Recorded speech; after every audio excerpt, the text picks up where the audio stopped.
انقلاب ایران ثمره مکتب اجتهاده.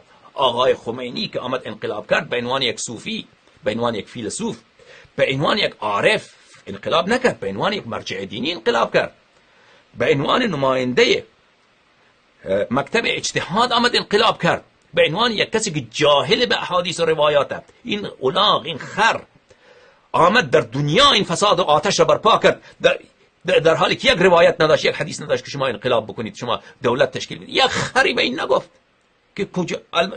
معذرت میخوام، مردم بهش گفتن که روایات ما داریم که این کار را شما نکنید، اما خب کسی پروایش را نداشت، چون جو پیروی از روایات اهل بیت علیهم السلام بود. روایت بی روایت، او کار خودش را میکرد.